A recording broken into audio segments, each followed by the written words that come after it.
Good afternoon, everyone. This is Val Morrison with the National Collaborating Center for Healthy Public Policy.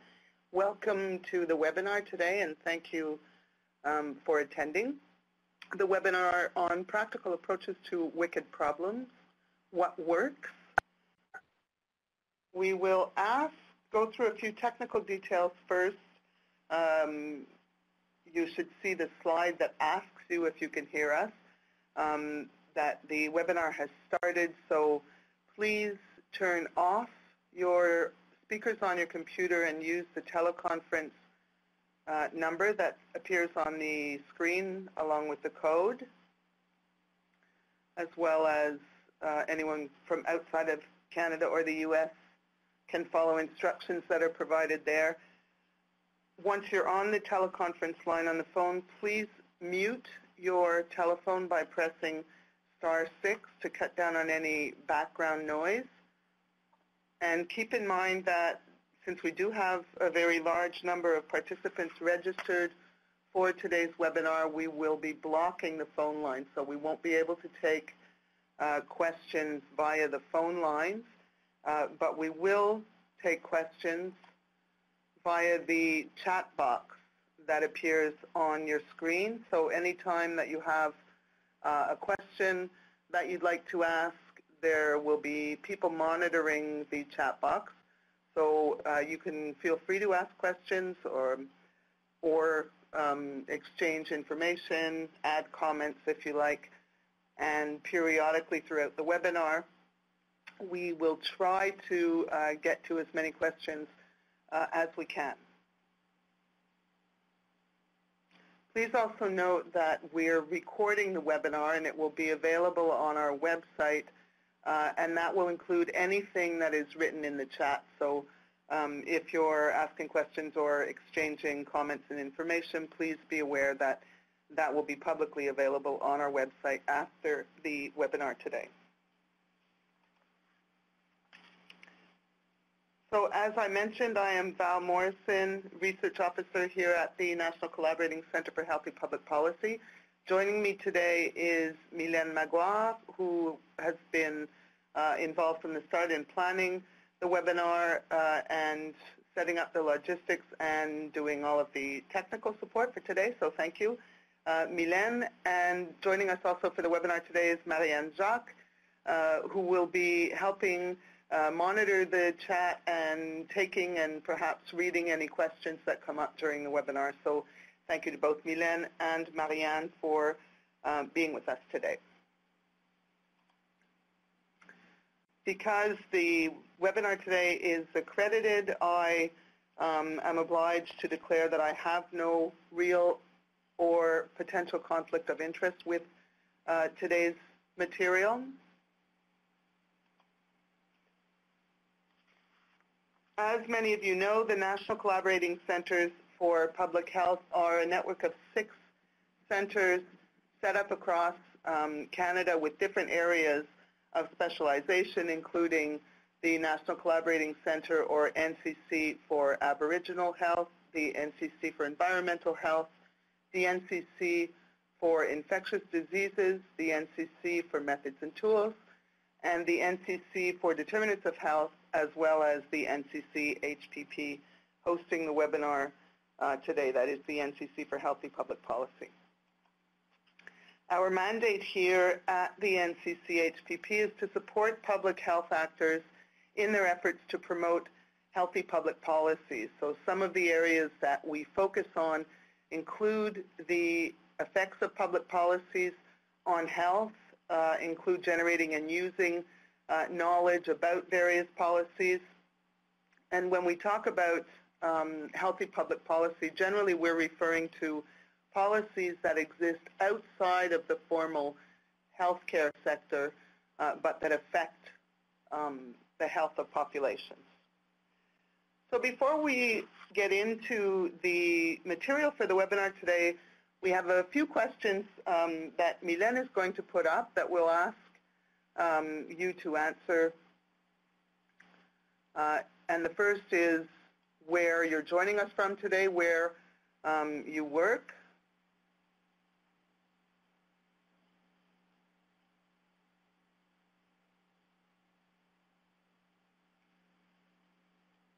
like we've got a lot of people from Ontario, at least those answering for now. A lot of people in Quebec are off this week because it is reading week for much of the school system. Quite a few from British Columbia and Alberta, some Quebec, Saskatchewan. Looks like we've got almost every province and territory represented by a few people, with the exception of the Northwest Territories and the Yukon. Okay, great. Well, that gives us, as well as you, an idea of where everybody is joining us from today. So I'll ask Mylène to put up a second question that asks you to let us know if you're familiar with the NCCHPP's previous work on wicked problems. We've done a couple of webinars, in-person workshops and presentations, documents that are available on our website. So just to see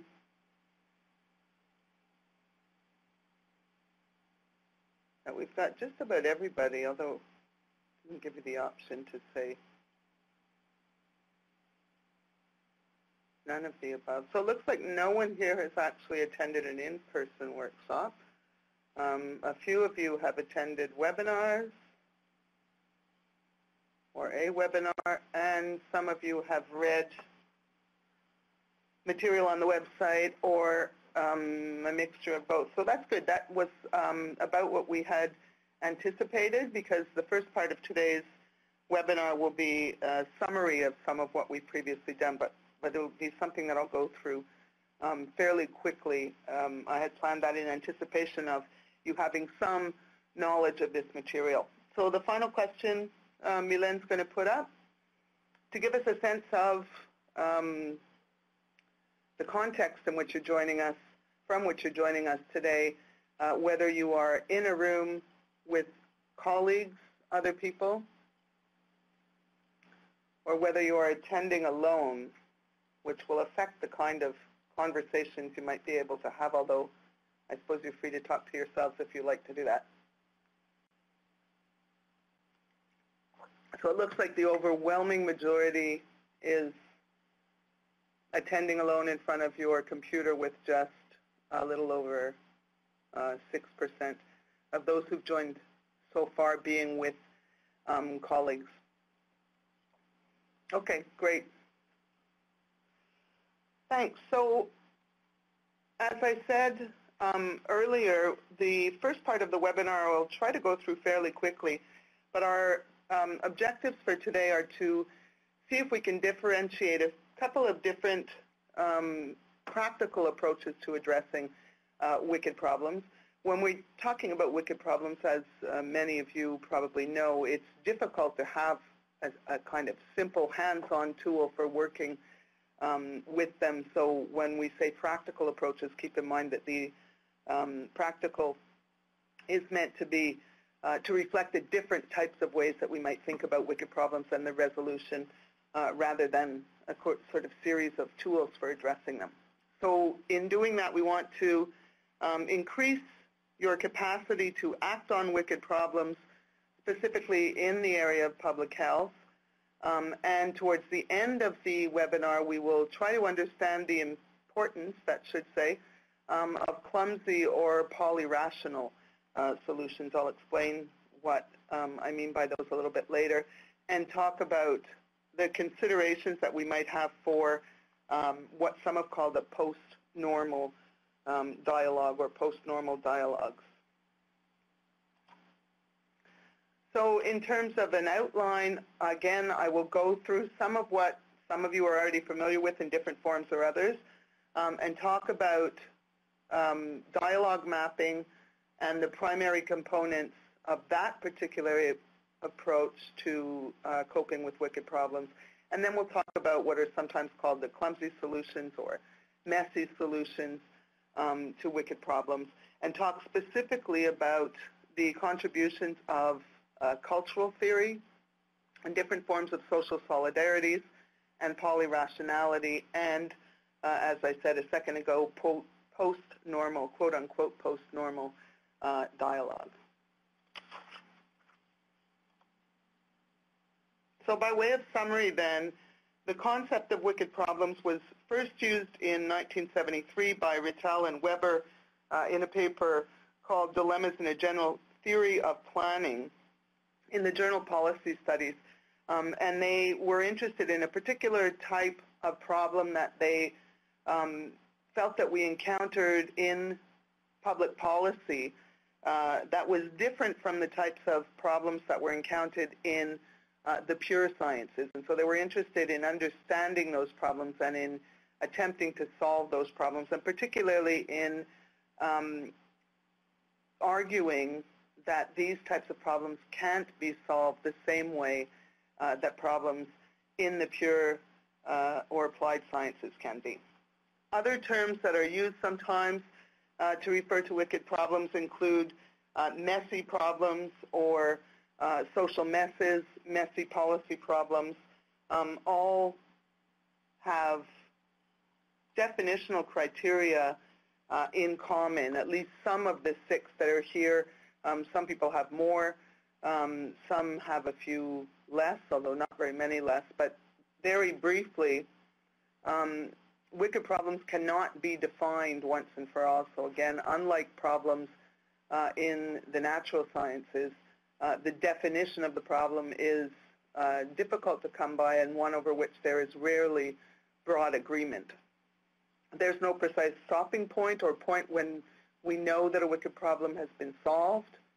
There are no right or wrong solutions, only better and worse ones. Wicked problems are unique and specific to their context, so the solutions in one context can't be borrowed and applied to another context easily. Each attempt to solve a wicked problem is unique and may have a variety of impacts and outcomes and affect other sets of related problems. And wicked problems are essentially unstable and resistant to policy solutions insofar as interventions involve multiple stakeholders with different viewpoints.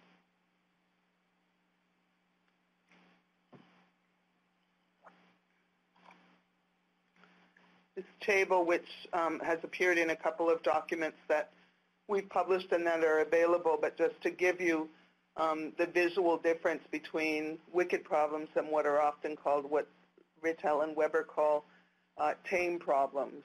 Those are the problems, not necessarily meaning easy problems, easily solved problems, but the types of problems that can be solved with the classic scientific, in quotes, approach to problem solving. So the approach where we ask a question, gather data, analyze the data, reach a conclusion, and then apply the solution, which works well with tame problems, but not so well, or not, in fact, at all, many would argue, with wicked problems. So one approach that we have talked about in the past in workshops and in other documents that is broadly used in working with wicked problems, and for many a very promising and proven, insofar as you can have a proven approach to wicked problems, for working with them, is dialogue mapping. And that's a technique for developing and mapping a shared understanding of a problem that starts with a basic or deontic question, usually in the form of something like, what are we going to do about blank? And then moves outward from there in terms of proposing ideas, thinking about the pros and cons or arguments for and against those various ideas, and reaching decisions about the issue.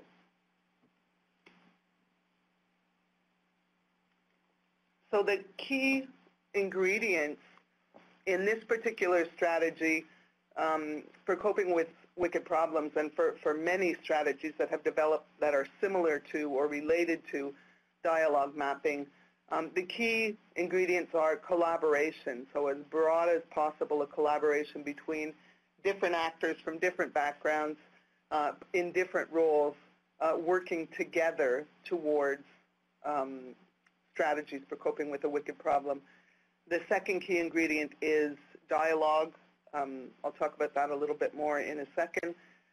And the third and crucial part, and this relates to the fact that there is no one definition to a wicked problem, is to arrive at some kind of shared understanding of what the problem is, if not a singular definition. So what do we mean by dialogue or dialogic communication? Some of the key elements there, because oftentimes in dialogue or in talking with others, people are looking to advance their own viewpoint or make their own arguments and not always paying attention to other viewpoints and really listening. So the ingredients of engaging in the listening activity and in contact between members involved in the dialogue, actively listening, and being able to mirror what others are saying. In other words, being able to repeat back in your own words what someone has just said as a way of clearly demonstrating understanding and being sure that you understand what each other is saying. And that includes things like asking exploratory questions.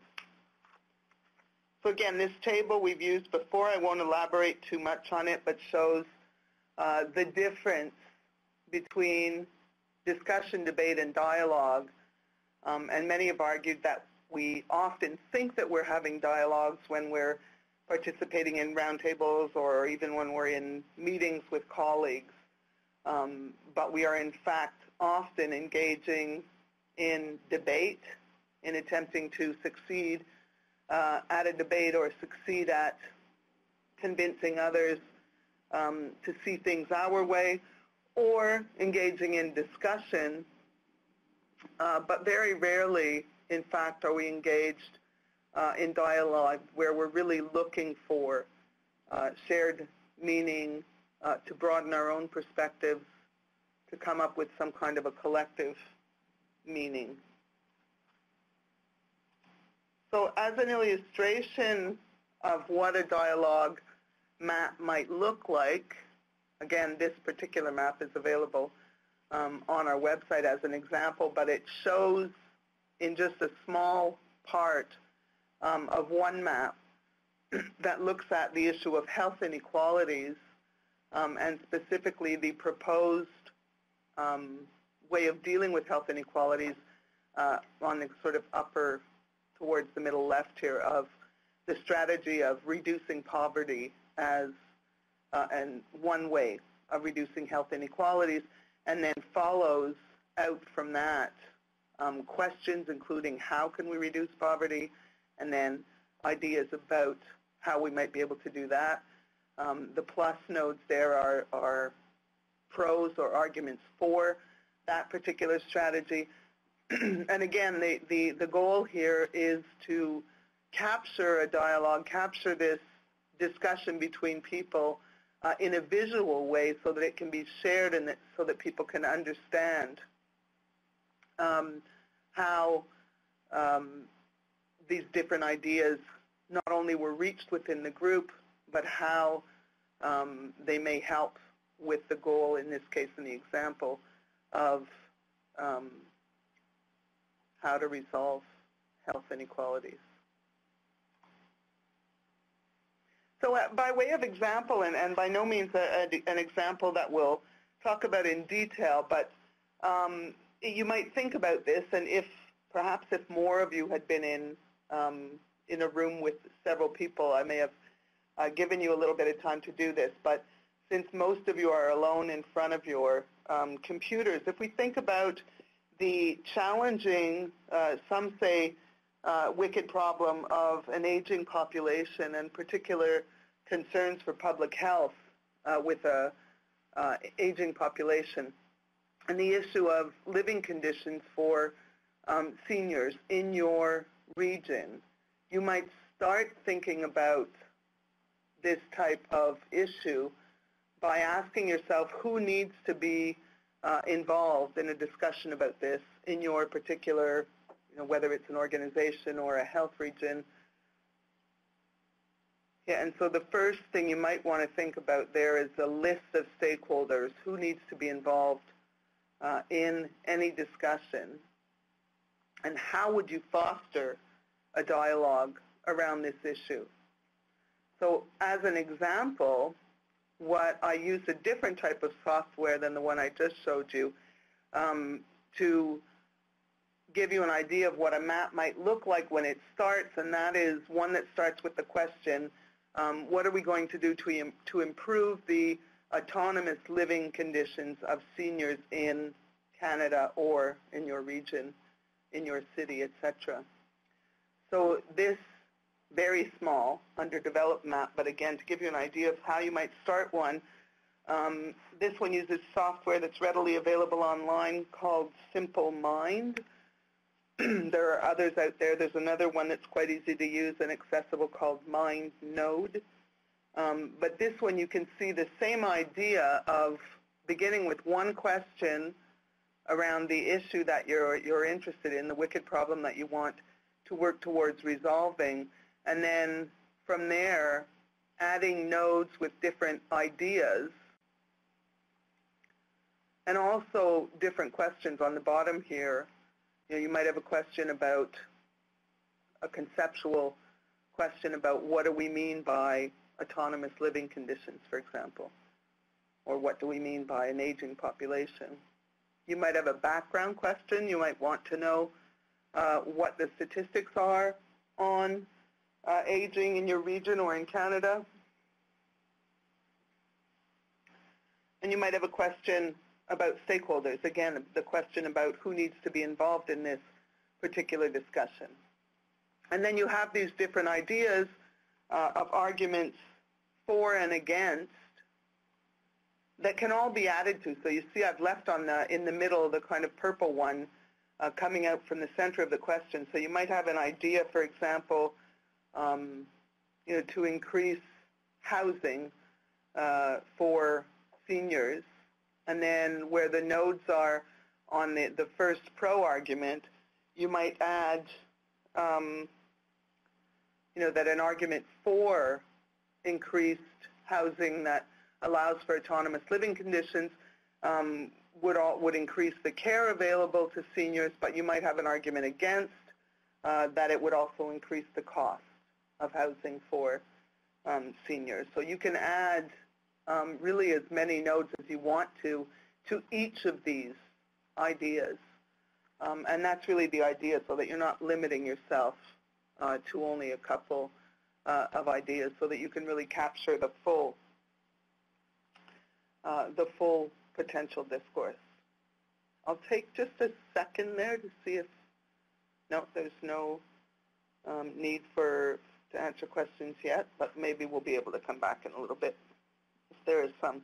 So what I want to do now is move on and integrate a couple of other approaches, perhaps more recent approaches to wicked problems that have combined elements of different approaches to policy problems, including issues of policy frames and policy controversies, and stories or narratives, policy stories and narratives, and see if understanding how policy frames operate and framing operates allows us to concentrate on possible partnerships and on collaborations, on seeing who can be involved in different dialogues. And so we combine this approaches to wicked problems with approaches to framing and policy controversies, and notably cultural theory, in the way that Stephen Nye, in his 2009 book, Messy Policy Problems, I believe it's called, it's in the reference list, has done it. So just a couple of quick things to say about the terms there. when we're talking about framing, a common definition is that framing is a way of selecting, organizing, interpreting, and making sense of a complex reality to provide guideposts for knowing, analyzing, persuading, and acting, and that's Ryan and Sean's definition of framing. So in many ways, it's an entire world view that is brought to bear on policy issues. And we want to look at that in the context of policy and policy disagreements over wicked problem. And we can see or can argue that policy disagreements occur within a common frame. So the way that people make sense of the world, the way that they name and understand different problems can be different. But if they're operating within the same frame, then generally policy disagreements can be settled. The policy controversies, on the other hand, occur when the frames differ drastically and they offer competing worldviews. So for example, the same body of evidence, the same data, the same statistics can be used to support different arguments. In those cases, we have policy controversies that are in essence intractable policy controversies that are in fact wicked problems. And those are what we're most interested in. So what Stephen Nye and others have done in looking at wicked problems is to bring in cultural theory and specifically the work of anthropologist Mary Douglas, who designed a way of analyzing what she called social solidarities, the different types of social arrangements that exist within human societies. And they're meant to be ideal types, but also she argued that they exist both in their extreme as ideal types, but also that all four are present in any given society or organization in differing forms most of the time. So that she first named the first three of them as hierarchism or hierarchy, individualism, and egalitarianism, and then later added fatalism. So each of these, and I'll define them a little bit more in a second, but each of these frames or forms of social solidarities creates a policy story that make their cases in terms of understanding a setting or a context and understanding who or what the villains and heroes are. And this is the particular contribution, as I said, of Stephen Nye in several works over the last 10 years or so. So in terms of Mary Douglas's analysis, this was first referred to as the grid group theory or approach, and has since gone on to be called cultural theory, but where she attempted to map different types of social groupings along what she called a grid axis and a group axis. So the grid axis refers to the degree of status differentiation that exists within a society or a group. So the degree of structure and regulation that exists within different groups and the amount of control that members accept within those groups. The other, I probably should avoid overusing the word group, since the other axis is the group axis, where the general boundaries around a community go from weak to strong in terms of how much of people's lives are controlled by the group that they live in. So we see some of the characteristics in each of these types of social solidarity are listed on the table there, in the four parts of the table there, which I'll leave you to look at there, and I'll go through them one by one here. So the hierarchical social solidarity refers mostly to the tradition-bound institutions where duty, obligation, and loyalty are emphasized. And again, these are what I'm describing here are the ideal types, so the kind of extreme types that don't often exist to that extreme in reality, but where managing and regulating is done from the top down. And Douglas had the kind of archetype personality in this is the, the suit-wearing, briefcase-carrying bureaucrat, or there was someone that actually drew these archetypes at some point that are available as kind of cartoons. The individualist social solidarity has the goal of allowing maximum individual freedom where rights, liberties, and responsibilities, individual rights, liberties, and responsibilities are emphasized, and the ideal environment to determine outcomes is that of the free market. So the caricature ideal type here is the kind of freewheeling entrepreneur.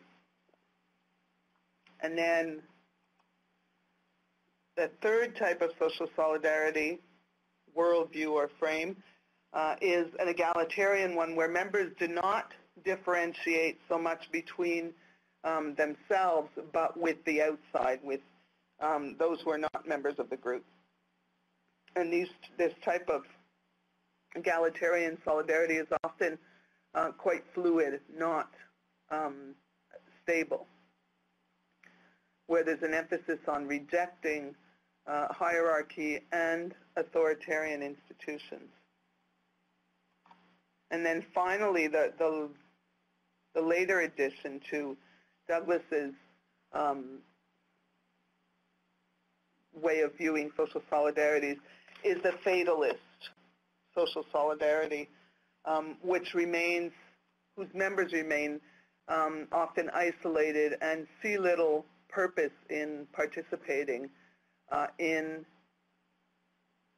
public debate, or and particularly for our purposes in policy and policy making, where there's a strong emphasis on status distinctions. That is the feeling of powerlessness, and that actions in a policy arena are futile because they may feel that they'll never be listened to, and solutions tend to be, or there's a view that solutions tend to be stumbled on and aren't the results of working together.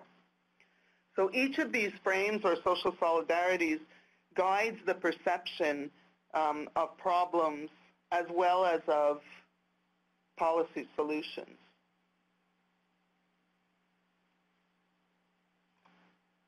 So I said a little while ago that each of these frames, these social solidarities, sets up its own kind of narrative in terms of telling stories about policy, where there is a setting so that the policy problem, the wicked problem, is viewed as existing within a particular context where there are basic assumptions that are different depending on which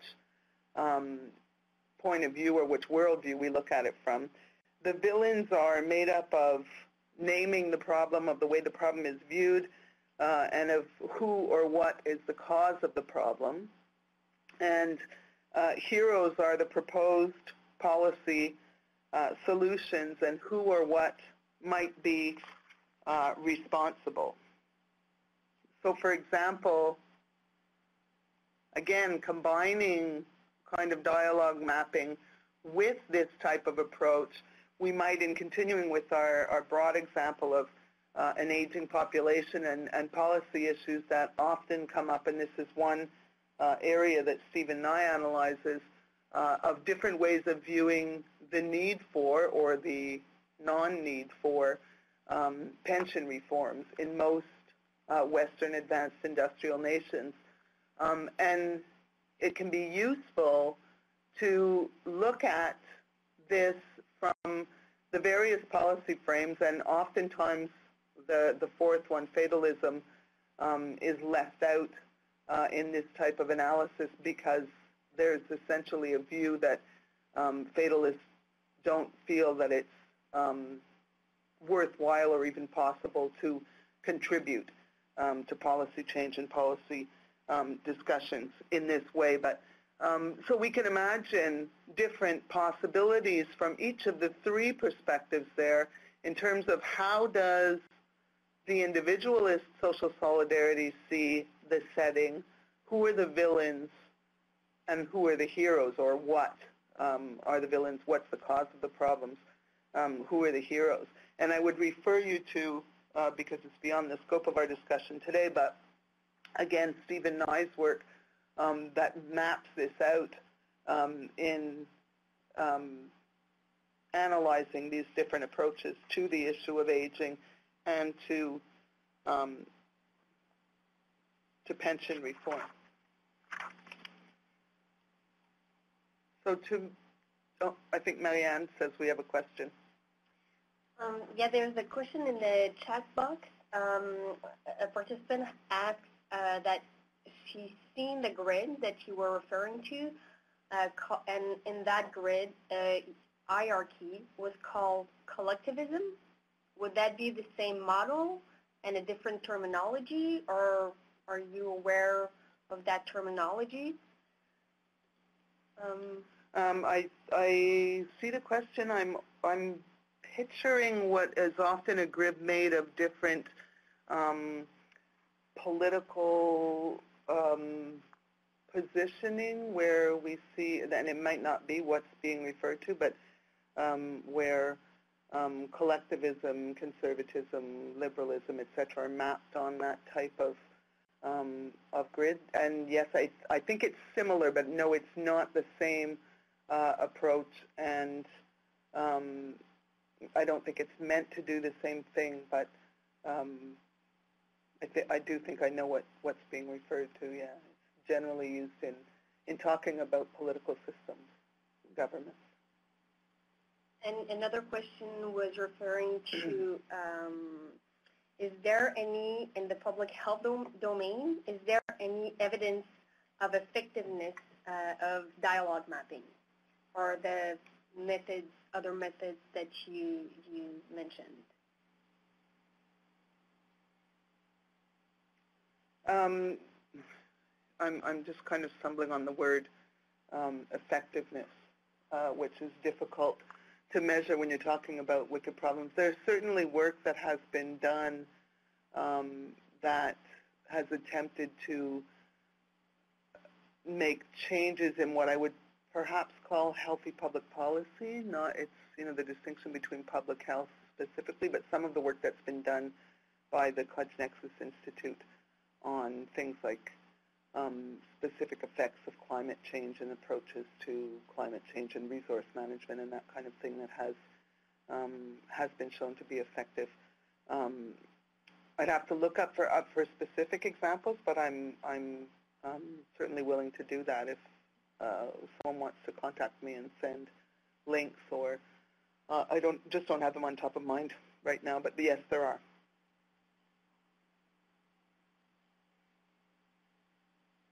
That's it? Yes, okay. Thank you.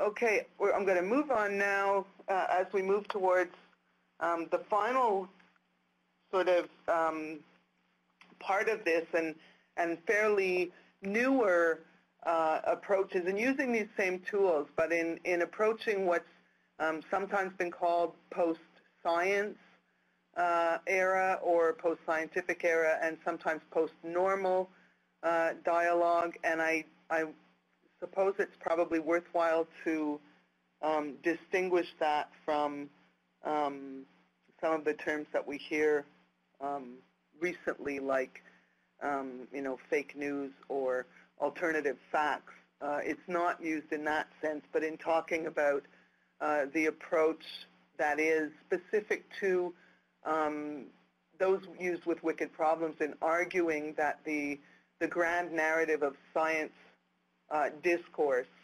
doesn't apply to many intractable policy controversies, and that we need something beyond that in order to deal with them. And then the idea of a post-normal discourse is one that attempts to integrate different worldviews in moving beyond what we have traditionally seen, which is a competition for worldviews and policy solutions, but moving towards something that Nye and Verweij have called post-normal dialogue. I think, Milena, I had asked you to put up a question around here, that if we continue on with our example, and it's only an example, but of talking about improving independent senior living conditions, which approach do you think would be most likely to positively affect the outcome of a dialogue to design these improved living conditions? So should we take the fatalist worldview, the hierarchical worldview, the individualist worldview, or the egalitarian worldview, or a mix of the above?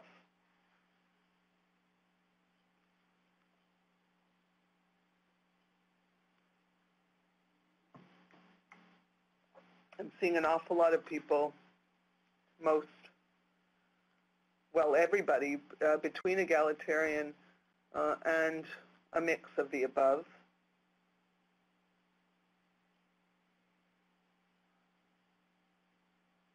What's been argued for by Nye and Verweij and others is in fact what most of you are saying, the overwhelming majority of you are saying, and that is we need some kind of mix of the above. And the suggestion that one of the things that we need, I think you can take it off, Tommy, then, thank you, is increasingly talk about extended peer communities. So moving beyond the peers that we're used to working with in policy communities, in public health, within government institutions, for example, and attempting to integrate different frames, different worldviews into attempts to solve some of the policy controversies that we face without necessarily erasing all the differences. And one of Douglas's arguments about these different solidarities is that they are strongly interdependent in any pluralist society, so that the weights and the balances and the worldviews both within and between these different solidarities are constantly evolving and changing as contexts and conditions evolve and change. So what has been argued for is that rather than attempting to find the one or particularly the rational, singular, teleological solution to wicked problems, is to try to find what some have called clumsy solutions, but also polyrational solutions. That is, solutions that can integrate these different worldviews, or different worldviews, different definitions of problems, different understandings of contexts and settings and villains and heroes, and rather than trying to flatten those differences, to embrace and engage in a kind of messy pluralism, and to engage with contending scientific and epistemological positions where different ways of knowing, different worldviews can work together and generate, the presence of these different worldviews can generate what Nye and Verweij call a methodological mess that is in fact needed for tackling wicked problems. So I've given this is just an example of a much larger table that's available in the article that I've been referring to by Nye and Verwidge.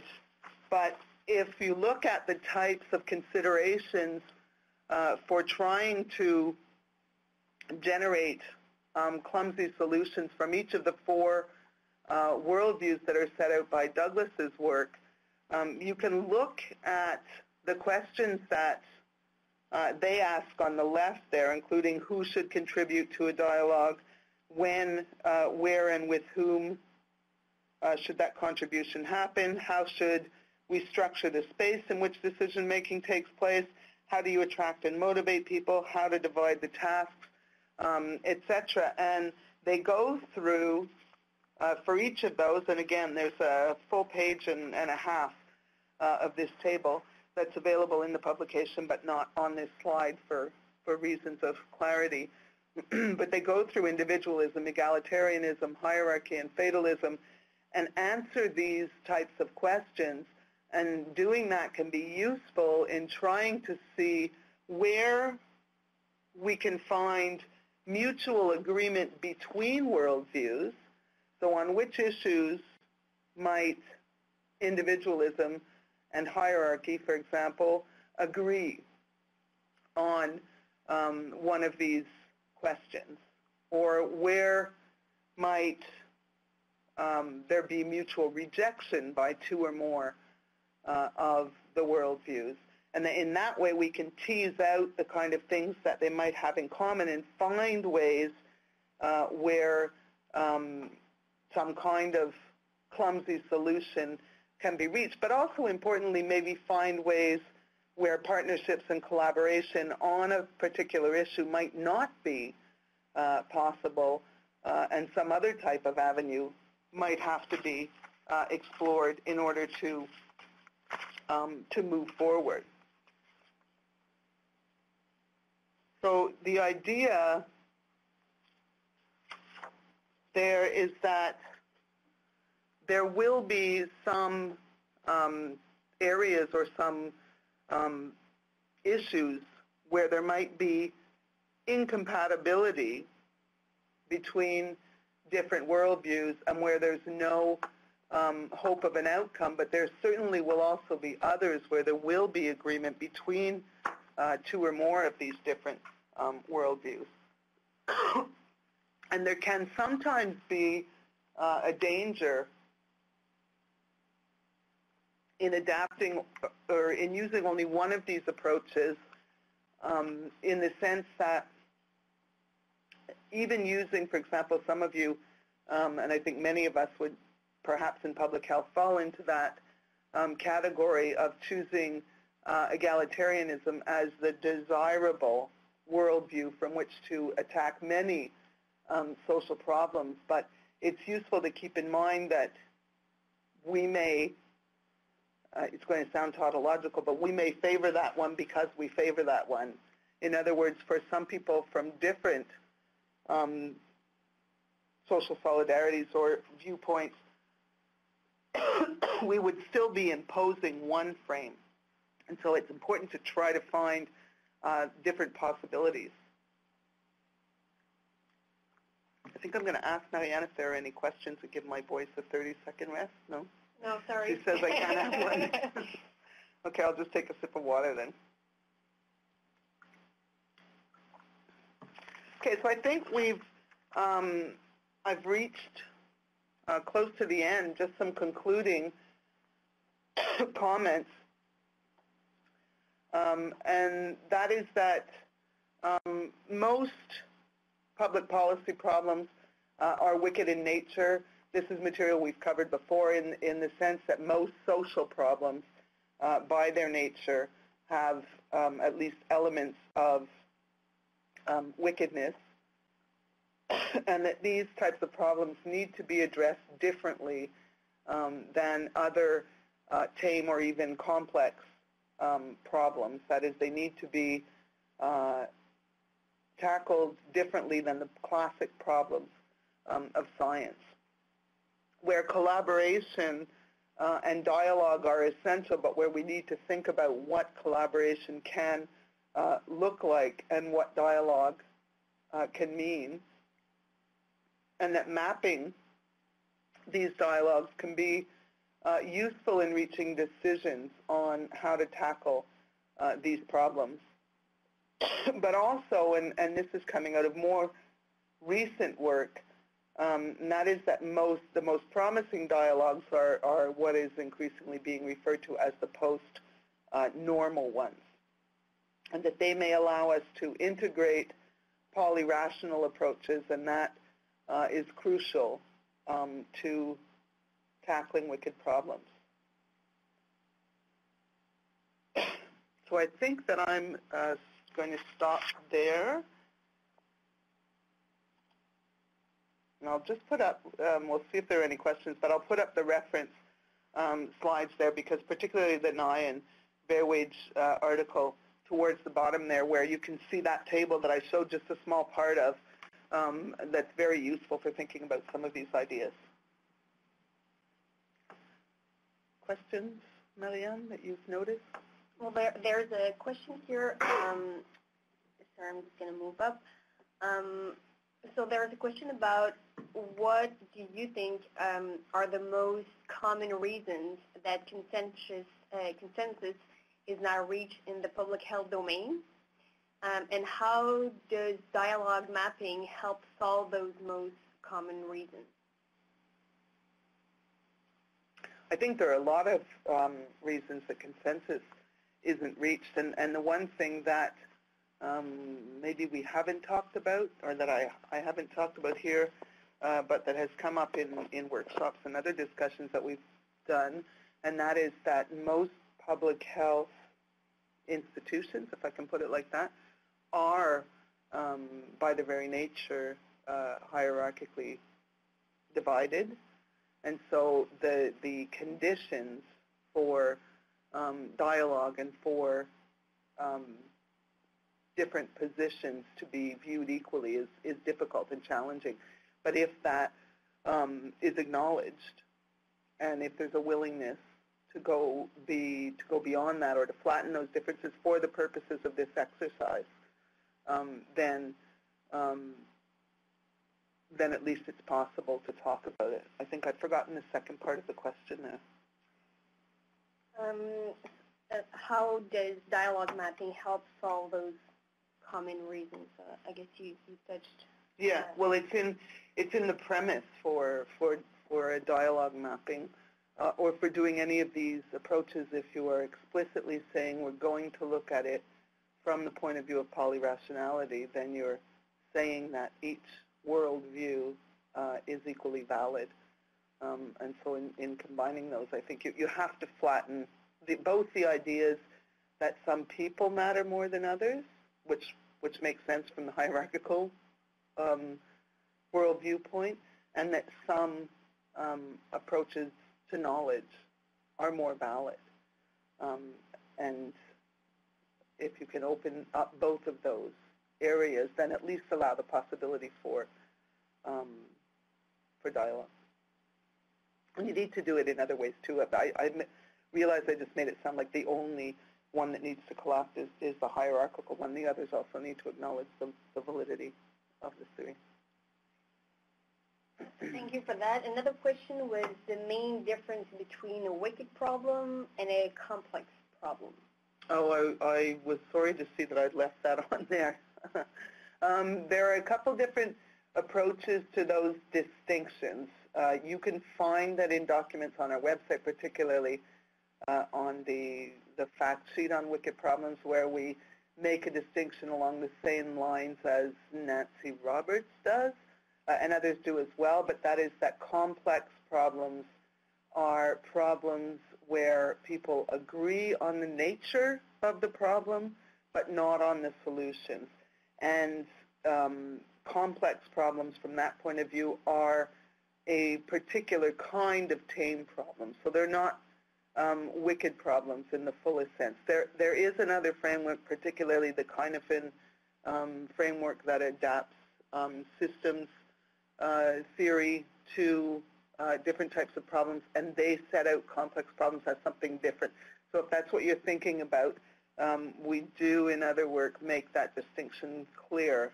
And perhaps I should have said that when I mentioned the word complex problem earlier. To go back to the first question around the different worldviews, a participant asks, so is when tackling wicked problems, is it best to gather stakeholders from all four worldviews? And then is this a first step to dialogue?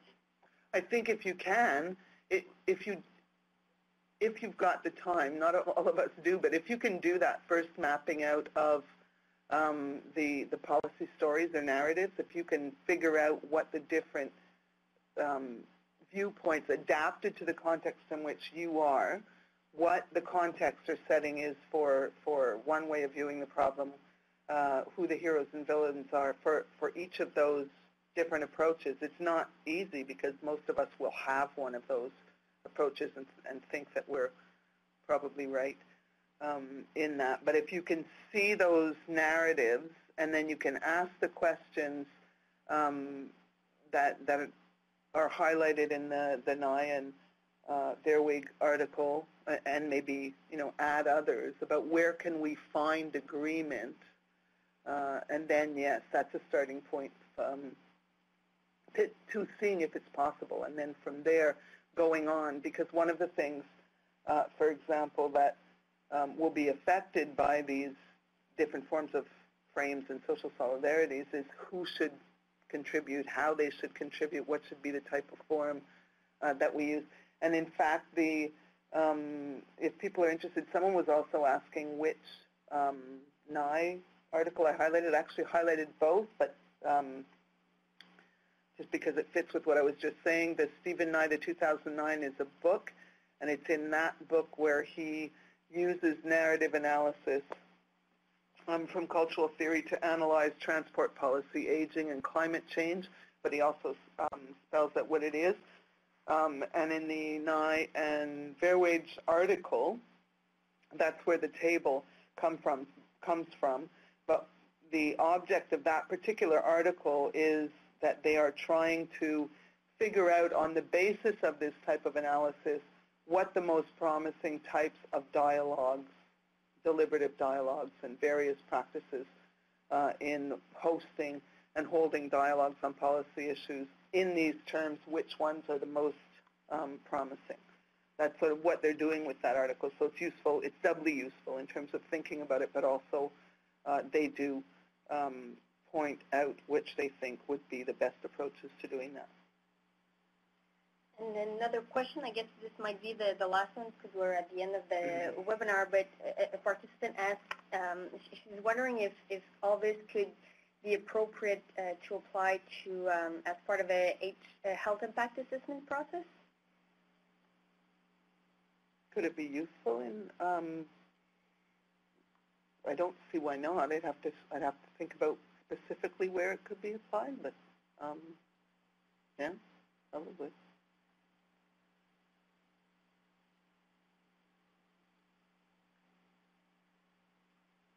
And then maybe this will be the last one. What about critical thinking? How important is that in the dialogue, not only to reach consensus, but also to reach consensus that improves health and reduce health disparities in population? That's more than one question. If critical thinking in the sense of always, in the philosophical sense of always asking deeper and deeper, further and further questions and exploring what we take for granted in our tendencies to answer those questions, then I think that's always an important part of any kind of reflexive practice relating not just to public health, but certainly in public health. So I think, yes, it's important, but again, it depends on, I suppose, how sincere our willingness to engage with other ways of framing policy issues. So, for example, if we imagine for one of the different social solidarities may find critical thinking less imperative, then does that mean that we are right because we find it imperative? That's kind of a metaphysical question that I don't really have an answer to, but it's something that's worth thinking about.